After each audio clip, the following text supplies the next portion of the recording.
ବାପା। ଏ ସିନା ଦୁଇଟି ଅକ୍ଷର, ହେଲେ ଏହି ଶବ୍ଦ ଭିତରେ ଲୁଚି ରହିଛି ଅନେକ କଥା ଯାହା କେହି ବୁଝିପାରନ୍ତି ନାହିଁ। ଶ୍ରୀକ୍ଷେତ୍ର ମୁକ୍ତା ସମାନ ବେଳାଭୂମିର ଗୋଟି ଗୋଟି ବାଲି ସଦୃଶ୍ୟ ବାପାଙ୍କ ଆକଟ ହୋଇଥାଏ। ସମୁଦ୍ରର ଲହଡ଼ି ପରି ବାପାଙ୍କ ଗାଳି ସବୁବେଳେ ଶୁଭେ ଆଉ ପୁଣି ଥମିଯାଏ। ହେଲେ ସେଇ ଆକଟ ଭବିଷ୍ୟତରେ ବହୁତ କାମରେ ଆସେ। କୁହାଯାଏ ଶ୍ରୀକ୍ଷେତ୍ରରେ ଥରେ ପାଦ ଦେଲେ ଆତ୍ମା ପବିତ୍ର ହୋଇଥାଏ।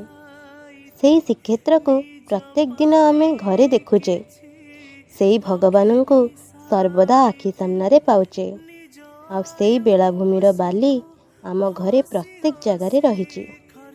ଯେଉଁ ଘରେ ବାପା ଅଛନ୍ତି ସେ ଘର ଶ୍ରୀକ୍ଷେତ୍ର, ଆଉ ବାପା ହେଉଛନ୍ତି ଭଗବାନ। ଆଉ ବାପାଙ୍କ ପାଦର ଧୂଳି ଶ୍ରୀକ୍ଷେତ୍ର ଧୂଳିଠୁ କମ୍ ନୁହେଁ। ବାପା ଗାଳି ଦେଲେ ଖୁବ୍ ଭଲ ଲାଗେ, କାରଣ ଗାଳି ଶୁଣାଇବା ପରେ ତାଙ୍କର ସ୍ନେହଭରା ଆଦର ଦେଇ ପାଖେ ବସି ଗେହ୍ଲା କରିବାର ଯେଉଁ ଆନନ୍ଦ, ତାହା କେଉଁଥିରେ ପାଏ ନାହିଁ। ବାପାଙ୍କର ପାଇଁ ତ ଯେତେ ଶବ୍ଦ କହିଲେ ବି କମ୍ ହେବ। ତଥାପି ମୋ ବାପାଙ୍କ ପାଇଁ ପଦେ ଆଇ ଲଭ୍ ୟୁ ବାପୁ। ମୋ ଆଖି ଆଗେ ଗୋଟିଏ ଛବି ଦିଶଇ ବାରମ୍ବାର, ସେହି ଛବିଟି ନୁହେଁ କାହାର, ଅଟେ ମୋ ବାପାଙ୍କର।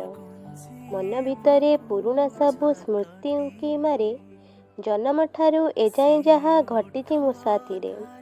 ବାପାଙ୍କ ସ୍ନେହ ପ୍ରେମ ଆଦର ସବୁଠୁ ଲାଗେ ନିଆରା, ଦେହରେ କେବେ ପଡ଼ିବାକୁ ଦିଅନ୍ତି ନାହିଁ ଖରା। ଗାଳି ଆକଟ କରିବା ଆଗୁ ବୁଝାନ୍ତି ପାଖେ ବସି, ମଥାରେ ମୋର ହାତକୁ ରଖି ଦିଅନ୍ତି ମୁଣ୍ଡ ଆଉଁସି। ଅଳି ଅର୍ଦ୍ଦଳି ଅଝଟ ସବୁ ସହନ୍ତି ହସି ହସି, ଗେହ୍ଲା କରନ୍ତି ପାଖକୁ ଡାକି ଯାଇଥିଲେ ମୁଁ ରୁଷି। ଖୁସିରେ ମୋତେ ରଖିବା ପାଇଁ ନିଜକୁ ଭୁଲି ଗଲେ, ସମୟ ସଙ୍ଗେ ତାଳ ଦେଇ କେତେ ସଂଘର୍ଷ କଲେ। ମୋତେ ବଢ଼େଇ ଦେଲେ ଗଢ଼େଇ ଏତେ ବଡ଼ କରି, ବାଟ ଚାଲିବା ଶିଖେଇଲେ ହାତକୁ ମୋର ଧରି। କୁନି ଓଠରେ ଶୁଣିବାକୁ ବାପା ଡାକ ବୋଲି, ମୋ ପାଇଁ ଲଢ଼ିଲେ ଦୁନିଆ ସହ ସବୁ କିଛି ଗଲେ ଭୁଲି। ବାପାଙ୍କ ଗାଳି ଲାଗଇ ସତେ ମେଘୁଆ ପାଗ ପରି, କୁଆଡ଼ୁ ଆସେ ଅନ୍ଧାର କରି କ୍ଷଣିକେ ଯାଏ ସରି। ଲୁହ ଟୋପେ ଝରିଲେ ଗାଳି ସେଇଠୁ ଯାଏ ଥମି, ଇଚ୍ଛା ସବୁ ପୂରଣ ହୁଏ ସେ ହେଇଥାଏ ଯେତେ ଦାମୀ। ଆଜି ଯାଏଁ ମୋ ଦେହରେ କେବେ ଲାଗିନି ବେତ ପାହାର, ମାଡ଼ ଦୂରେ ଥାଉ ଗାଳି ବି ଦିନଟେ ଦେଇନାହାନ୍ତି ବାପା ମୋର।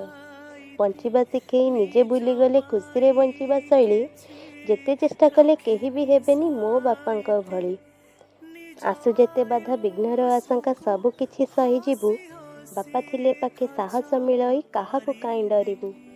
ଈଶ୍ୱର ସମାନ ବାପାଙ୍କୁ ମୋର ଆଦର୍ଶ ମାନି ଚଳେ, ଚିରକାଳ ପାଇଁ କୋଟି ନମସ୍ୟ ତାଙ୍କ ଚରଣ ତଳେ। Love you Bapu. ସିଏ ଓଠ ଧାରେ ହସଟିଏ, ସିଏ ଆଖି ପାଇଁ ସ୍ୱପ୍ନଟିଏ। ନିଜ ପାଇଁ କିଛି ରଖେନି ସାଇତି, ନିଜ ପାଇଁ କିଛି ରଖେନି ସାଇତି। ନିଜ ଆୟୁଷକୁ ହସି ହସି ଖର୍ଚ୍ଚ କରିଦିଏ, ସିଏ ପାଦ ପାଇଁ ବାଟଟି।